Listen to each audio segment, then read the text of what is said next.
specification writing, and he will have some assistance, I think, from some of the staff, but maybe not. Take it away, Casey. And also, when you get to the Q&A part, please do as much repeating of the question as you can so that they can catch it on here. Okay, you got it. Thanks, Tim. And yes, I will have two people join me up here, and they'll complete the presentation. So let me make sure this works here. Okay, cool. So good afternoon. First of all, thanks to Clean City Sacramento for hosting. This is a great event. I was looking at the registration last night, and thank you all for being here too. We have participation really from across the state, cities, counties, municipal agencies. So it's great to have a diverse group here. I appreciate the opportunity to present. My role at SMUD is Director of Purchasing, Warehouse, and Fleet. And I've got to say a couple tough acts to follow today. Dave and Dave, if you're still in here, these guys are legends. They're literally paving the way for us. So thanks, Dave and Dave. Maybe a quick round of applause for those guys. And then Cummins, global market perspective from Tom, product development over a 100-year period. That takes some pretty significant risk and foresight. So thanks to Tom for sharing with us. So our presentation is about spec writing for zero emission vehicles. And before we jump into that, I want to give you some background about SMUD, a quick summary of our fleet, maybe have a little bit of fun. I have some questions for you. I'm going to try to make it interactive. And then we have two of our fleet engineers that are going to talk about the case study specifically. So quickly, who is SMUD? We are the electric utility here in Sacramento. We serve 650,000 customers, and we serve a population of about 1 million people. And you can see right there in the middle, we have incredibly ambitious goals to eliminate carbon from our power supply by 2030. We have the most ambitious goal, actually, of any large utility in the United States, and from what I hear from some of my peers, perhaps even worldwide. So you might imagine that our fleet emissions reduction and electrification goals align pretty closely and are also ambitious. But being an electric utility, you might think we have it all figured out.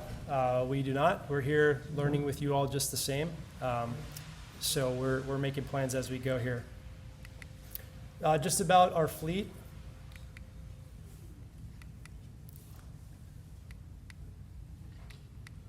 There we go. Just a little bit about our fleet. We have around 950 assets. We drive 5.5 million miles per year. We spend $10 million on our annual capital program for new and replacement vehicles. And so far we've electrified 13% of our fleet. That's mostly light duty. I have the air quotes in there because we're giving ourselves credit for some of the hybrid technology.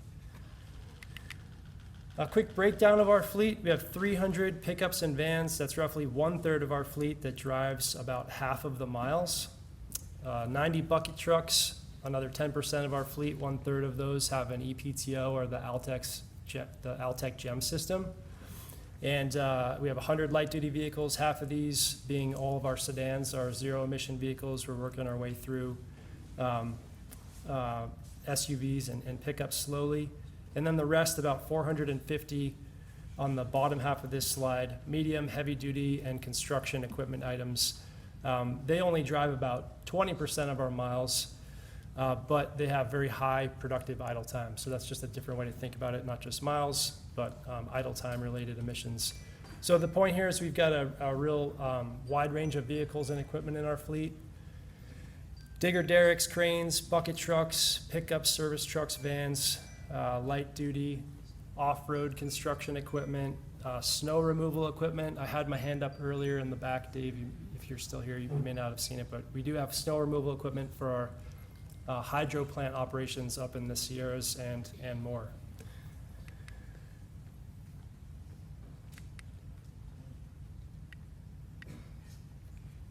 One more time. There we go. So we have hundreds of metrics to measure our fleet performance. Just really two key ones for the discussion today that I'm asking the team to focus on and really challenging them to improve year over year. The first one, just really simple, right?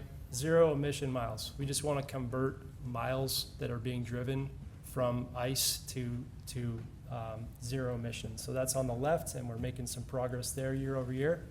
great strides so far this year. And then the second is just overall fleet fuel economy. So this is going to be a long game. This is going to take us a long time. But we think it's possible to convert half of our miles to zero emission miles in the next 3 to 5 years. So that's kind of how we're lining up. And actually, I'm gonna pause here. This is kind of the moment I came for, and I was thinking about planning for this presentation. I want to test out a few questions with you all. So lunch is settling. We had some delicious sandwiches and cookies, and we've been sitting most of the day. So I need your participation, full participation here. So let's see if I can get it. Raise your hand and keep your hand in the air if you like money. Okay. Hopefully that's all of us, most of us. Okay, that's pretty good. Keep your hands up. Now, drop your hand if you're gonna have a cocktail or a beer when you get home tonight. Okay, that's pretty good. Let me try to get round two. Raise your hand, keep your hand in the air if you are retired. Okay. Raise your hand, keep your hand in the air if you plan to retire someday. Keep your hands up. That should be all of us. Okay, everybody's hand there. All right, now drop your hand. Retire by 2050. Hands down. Okay, retire by 2040. Okay, retire in the next couple of years. All right, everybody's hand is down. Okay, that was good. 2 rounds. All right, here's the real questions. We're amongst friends here, so just, stick with me. These are all fleet professionals. We can be honest here. So, how many of you have fleet goals for electrification or emissions reduction? We are in California, so this should pretty much be everybody, right? Okay, keep your hands up in the air. Now, if your goals are to get there by 2050, Tom, we saw on the coming slide 2050, so you can drop your hand, Tom. Now, how about if your goals are by 2040? Drop your hand if you have a goal that's like sometime after 2040. Okay, how about goals by 2030, zero emissions by 2030? I figured I'd be the only one with my hand in the air. Our goal is 2030. It's a pretty ambitious goal. Okay, good. Well, the idea there was just to get some feedback. We're looking at calibrating our goals a little bit at SMUD, so it's good to have this session recorded. I can kind of take that back and work on it with the team. Yeah, it's going to be a challenge, but there's lots of cool technology, lots of opportunities, and we're going to figure it out. We've got 20, 30 years to figure it out, so trying to help close out here with some positivity. Part of the challenge is spec writing. Just 3 things to share with you about spec writing. I think spec writing is right in the middle of all of this. Number 1, it's at the center, right? You're spec writing, you're in between operators and the OEMs. You're in between the OEMs and the upfitters. You're between management and the mechanics, right? So that's number 1. Spec writing is at the center of fleet electrification. And number 2, it's a team sport. There's often blocking and tackling involved, working with health and safety, sometimes environmental, finance and budget staff, all of fleet. So there's just a lot of people to work with. It's a team sport. And then third, spec writing is not an easy job. Some of the bullet points on here, got to work with procurement, there's supply chain delays, technical complexity, technology advances, regulatory compliance, and of course the ambitious fleet goals. So with that introduction to spec writing and the challenges, I wanted to thank the 2 engineers we have at SMUD, Dylan and Michael. They're going to share this case study and really just highlight, I think we've done a great job so far. They're going to talk about one of the projects we're working on amongst many to advance our fleet, and just continued kind of pressures to figure it out as we go. So before we turn it over to spec writing, any general questions for me about SMUD or our fleet? Okay, cool. I'll stick around for questions towards the end, and then yeah, Michael, Dylan, if you guys want to come up and take it from here. Yeah, press hard. Down. Slide, yeah. Good afternoon, everyone. My name is Dylan Bosworth. I'm a spec writer with your local friendly electric utility. Thanks to David from Fairfield. I don't know if he's still in the room, but engineers, we look for validation a lot, and it was very refreshing to hear somebody else taking a similar approach. Michael and I, we spend a lot of time planning and strategizing to model our fleet replacement strategy, and you're going to hear a lot of the same things today from us that David's doing in Fairfield in terms of how to plan for charging, how to plan for replacement, so on and so forth. So I hope to accomplish two things out of this presentation. One, I hope I crush it, and two, I hope somebody's here from Ford Motor Company and wants to come up and shake my hand and get a lightning like David got when he went to Detroit. So we'll see how I do. See if I can get this thing to move. So one of the things I kind of want to emphasize is that really we think that spec writing is really the last 5% of the project, right? There's so much upstream work done with business units, kind of what Casey alluded to with environmental health and safety. Everybody's involved with it. And really when I sit down at my desk to write the spec, that's really the last chapter.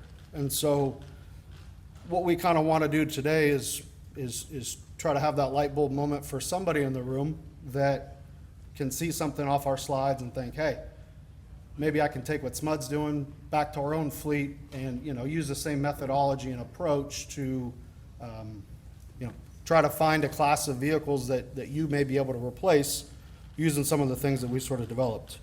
So we chose to use technology, use our telematics system to do the course filtering for us. And so we get a weekly sort of dashboard that shows high idlers, top speed, seatbelt violations. And so we took, the people that are there week in and week out on that high idle is always our security operations group. So throughout our service territory, we have 10 of these patrol vehicles that will, they're protecting key infrastructure, they're patrolling our various campuses throughout the district, and they're often just, guarding a gate and not always moving. And so we thought that it would be kind of a short putt to take, the security group with such a high idle percentage and say, hey, those guys this is going to be the easiest electrification project we've ever approached. And so a little background on the group, they're mostly 2017 model year Chevy Tahoes, full-blown, upfit. They look like sheriff vehicles. They look like police, Leos. It's a full-blown upfit. And so keep that in mind as we're kind of going through some of the slides here. This thing to go here.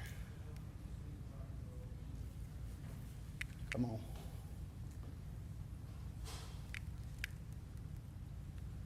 Okay, we might just be stuck with this one.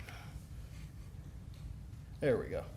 Okay, so we're engineers. We want to problem solve. We're not, we strip all the politics and everything out of the goals. Our marching orders is, hey, go electrify the fleet by 2030.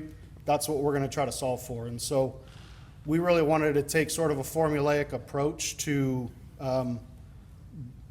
using this as a test case to hopefully broaden it and use it more across of our fleet as we engage with different business units. And so similar to what David was talking about in Fairfield, we kind of took the mileage aspect out of it and we basically boiled it down to two formulas, a fuel consumption rate for driving and a fuel consumption rate for idling.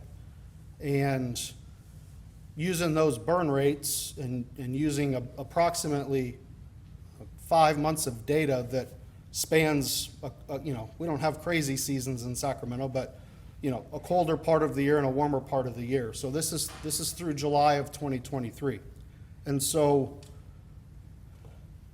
we're trying to basically, again, take these 10 and build a repeatable approach using our telematics and using our formulas to automate the system of just pulling the data and getting a quick go, no-go on being able to replace a vehicle with an electric vehicle.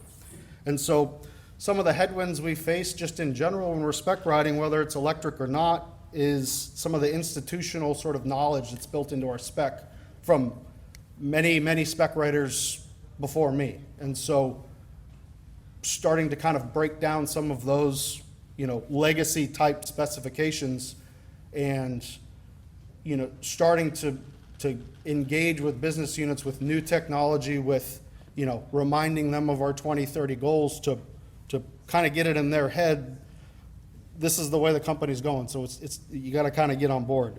And a lot of this too is we wanted to just strip sort of the emotional part of it, right? We don't want to tell anybody how to do their job. We don't want to tell anybody that they need to change their job. They need to idle less or drive more or drive less or whatever. We just basically wanted to duplicate the past data and say, hey, if you did exactly what you did for the last 5 months, could you do it in the EV? And same driver behavior, same routes, same patrol, same everything. Just would an EV work for what you did, not moving forward or how it could change. And so out of our telematics data, we had to get a couple pieces that were missing that didn't necessarily translate directly from a gas or a diesel engine idling to an EV. And so we're fortunate to have a pretty broad population of EVs. We have Volkswagen ID4s, we have Chevy Bolts, we have Nissan Leafs, we have Ford Mach-E's. And so what we did is we started at 7 in the morning, and we're targeting the part of the idle burn for an EV, right? So how much energy are you consuming just sitting there listening to the radio and trying to keep it cool in the cab? And so what we did is we just lined them all up. We turned the radio up, the Mix 96 Classics here in Sacramento. We got HVAC system down to about 70 degrees, and we just let them idle all day and looked at state of charge, looked at range estimates, and basically just distilled that data down to the last piece that was really missing from our formulas that we had started to build. And so here's your DMVI chart of the day here. It's basically the 10 vehicle profiles that show the splits between drive time and idle time. And you can see 71, 84. I mean, these are some very high idlers.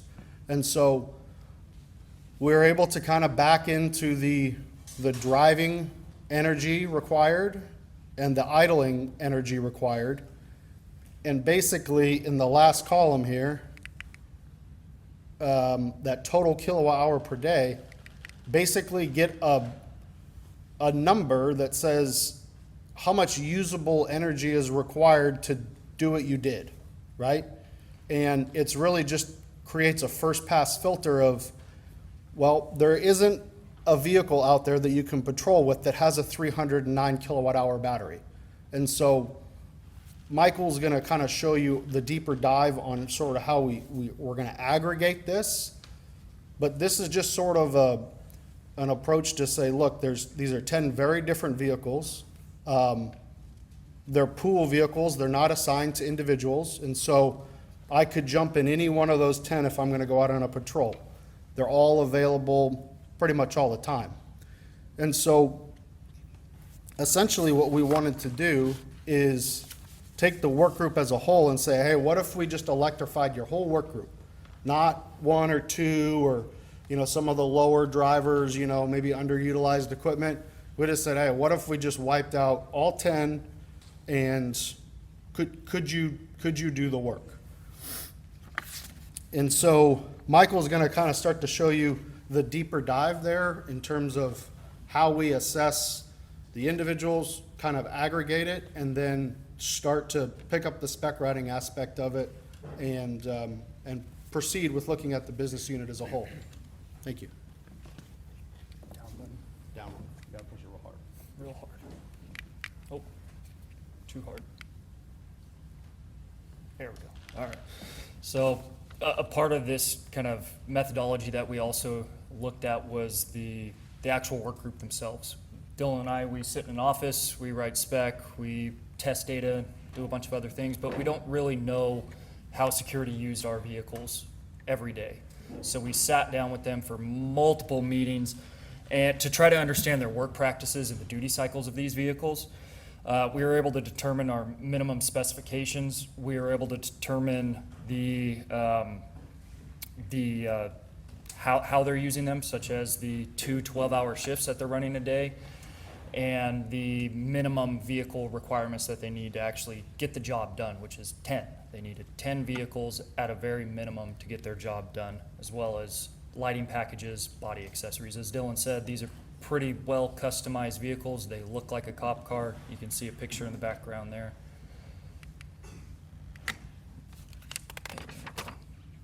So out of all of that information, out of our methodology, our data finding, our work group meetings, we came up, it's a little hard to read right here, but we came up with our average total kilowatt hours per day. So we were able to take that information and cross-reference it with available vehicles on the market right now. So you have your Silverado, your Lightning, a couple of future vehicles from Chevy as well. We posed a problem statement for ourselves and for the work group. Could 13, 14, or 15 vehicles make this work for them? So if we couldn't reach that kilowatt hour per day usage, could we make additional vehicles work? And we also looked at the service locations that these would have to be charged. The security group is a fairly unique group within SMUD. They are operating throughout, like Dylan said, our entire service area in Sacramento County, but they're also driving up to El Dorado County and Solano County, and even down to our old nuclear facility for patrol and any threat prevention or any other issues that may arise. So we worked with our SMUD facilities department and determined the feasibility of charging at some of these locations up in our hydro generation plants. While they are generating power, they're not always on. Typically, they turn them off for maintenance, so that would also pose an issue. Getting 240 out of them could be a bigger issue for access during snow, as well as just actually installing the chargers up there. Additionally, we looked at data to determine any possible change management opportunities. Like Dylan said, we didn't really want to change how they do their job, but we wanted to see if there were any simple changes. If you can see it, there's a vehicle 1947S. It's an older Tahoe on there. It is going to require 16 kilowatt hours per day. But then you go down to the bottom of that list, 4021S, that's a 2017 Tahoe with 244 kilowatt hours a day. We asked them why.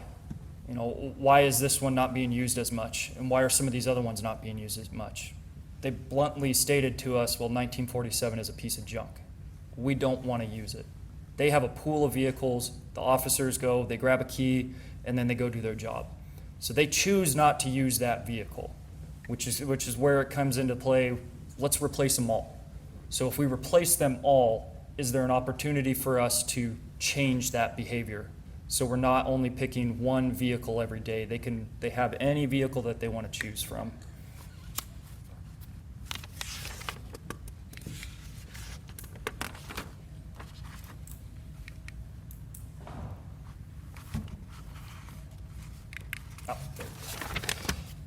So as we went through this whole process, thinking this was going to be an easy putt, we're going to be able to electrify some of our highest idling vehicles, we came to the conclusion it's not a viable solution. It wasn't going to work for the work group.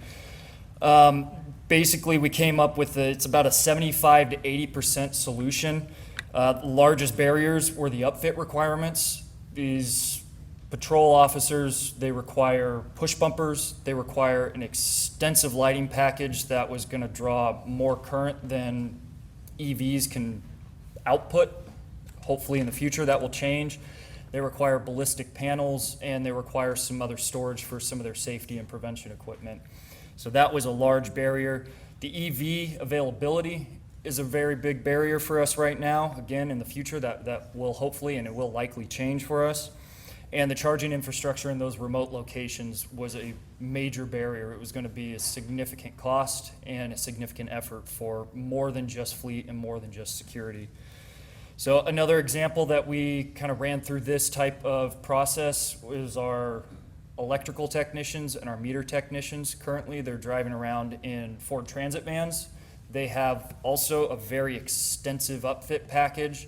Their requirements, some of them drive more than 100 miles, others drive less than 100 miles, but they can switch vehicles. There we go. They can switch vehicles regularly or infrequently, but more importantly, they needed about 3,000 kilowatt or 3,000 watts of export power and auxiliary air conditioning and HVAC systems on their vehicles. So hopefully in the near future, we'll be able to electrify some of those vans.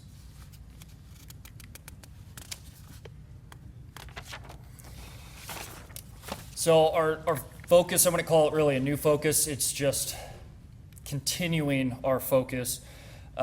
We're trying to set up a simple first barrier. We have, as Casey said, we have about 1,000 assets in the fleet, 950 or so. About 250 of those are pickup trucks. So I don't want to look at tens of thousands of cells of data for pickup trucks, so we simplified it. We pulled all that data from our telematics, from our system of records, and we're using a trailing 12-month average for our daily miles. Anything under 100 miles, average daily usage, gets through that first barrier. Then our second barrier is over those 12 months, if anything drives over 200 miles, we just exclude it. So we have two very simple barriers that we can grab from our telematics data to shorten that list, and it's essentially going to help us take smaller bites of a bigger initiative. This first pass is also going to work for our SUVs, our smaller vans, and several other vehicles that actually have a solution for an electric vehicle at this time. Typically, we're seeing these vehicles as our supervisor vehicles, those in the line department, our substations department. We're seeing them as our facilities vehicles. Intercampus typically is where they're going. They're going, 5 miles one way, 5 miles back. There's charging at both campuses.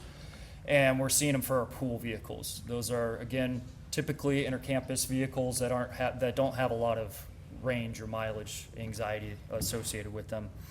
So as we continue this, we're going to continue to test electric vehicles, especially when we get our Silverado in, hopefully by the end of the year, our Lightning in, I'm going to say hopefully by the end of the year. That's what we've been told, but we were told that for 3 years now. So once we get those in, we'll continue to test. We'll continue to validate that published data with what will be real life data.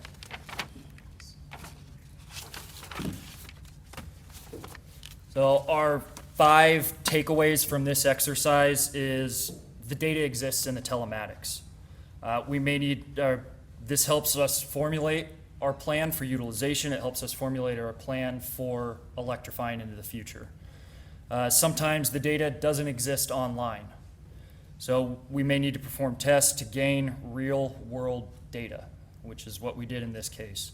And the telematics highlight the worst offenders. It's an easy way to identify high polluters, as well as determine a replacement strategy, which helps create a simple first pass to take the smaller bites out of the bigger problem that we have. 2030 is a very aggressive goal. Maybe we'll make it, maybe we won't, but we'll see. And lastly, we need to understand the work group's needs and their wants. It's a significant barrier to electrifying fleet, and it may require pulling in additional resources. It may not just be a simple meeting with the work group and fleet. We may need to bring in either union delegates, we may need to bring in some sort of change management professionals to help change behaviors so we can electrify and meet our goals in the future.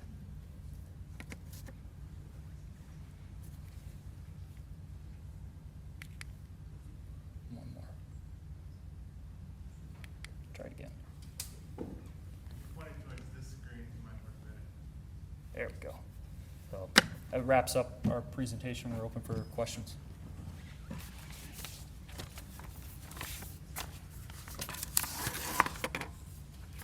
Gave you everything you needed.